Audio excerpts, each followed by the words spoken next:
таласқа келдіңдер. Ертегі тыңдағыларың келе ме? Олай болса мен сендерге бүгін жыл басына таласқан хайуанаттар ертегісін оқып беремін. Мұқият отырып тыңдаймыз, Ал енді балалар, ертегімізді бастайық. Бұрынғы ерте заманда хайуандар жыл басы болуға таласыпты. Сонда жылқы айтыпты: мен алысты жақын қыламын, күшім болса көреді, сүтімді болса ішеді, қылыма шейін арқан, жіп еседі. Адамға менен пайдалы мал жоқ депті, жыл басы мен боламын депті. Сонда түйе тұрып: жоқ, сен адамның жұмысын қылсаң, сұлы шөп, асайтын, тамағын үшін құл болдың. Мен сен көтер алмайтын ауырды көтеріп, неше айшылық алыс жерлерге барамын. Аш болдым, арпа, сұлы сұрамаймын. Көде болса да көде, жусан болса да жусан. Не кез келсе де соны қорек етіп, табылса су ішіп, табылмаса шөлде де шыдап жүре берем депті түйе. Жыл басы болуға мен лайықпын депті түйе. Сонда сиыр тұрып: адам егін ексе менімен егеді, сүтімді ішеді, құрт май істейді, жыл басы болуға мен лайықпын дейді.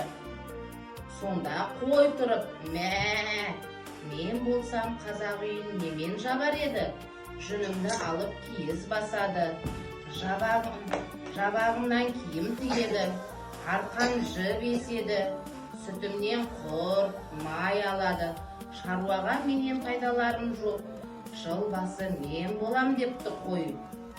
Сонда ит тұрып: жоқ, мен болмасам сендердің көбіңді не ұрлап, не қасқырға жем болар едіңдер депті. Мен сендердің бақшаларымның бақташымын, күзетіп қарап отырамын, жыл басы мен боламын депті. Содан тұрып әтеш: жоқ, жыл басы мен боламын депті әтеш. Мен болмасам кісі ерте жұмысынан бармай ұйықтап қалар едіңдер. Мен таңертең тұрып таң атты деп шақырып хабар айтамын.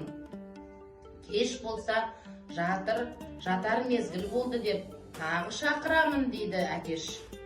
Тышқан не айтарын білмей ары жүгіріп, бері жүгіріп, тышқан қолы ойлап жиналған көпке былай депті тышқан: бұл таластан еш нәрсе өнбес, жылды қарап тұрайық депті.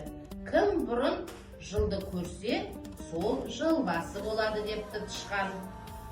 Өзгелері жыл қарап тұрғанда түйе өзінің бойына сеніп: менен бұрын кім көреді екен деп ойлап тұрыпты. Тышқанның сөзін қоштап, бәрі қарасып тұрады.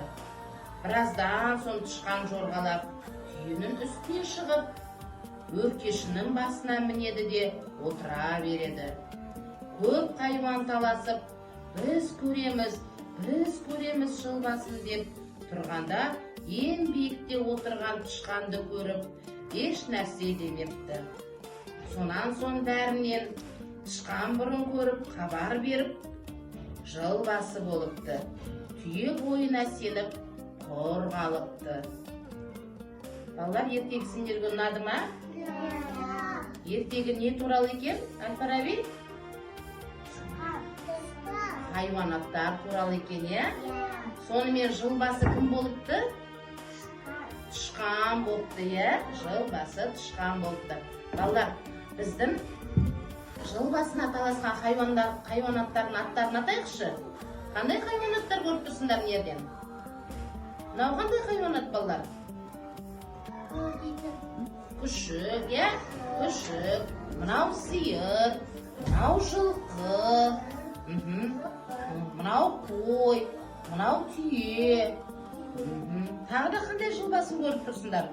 Доңыз, маймыл, жылан. Бұлардың барлықтары қандай хайуанаттар екен, балалар? Жыл басы.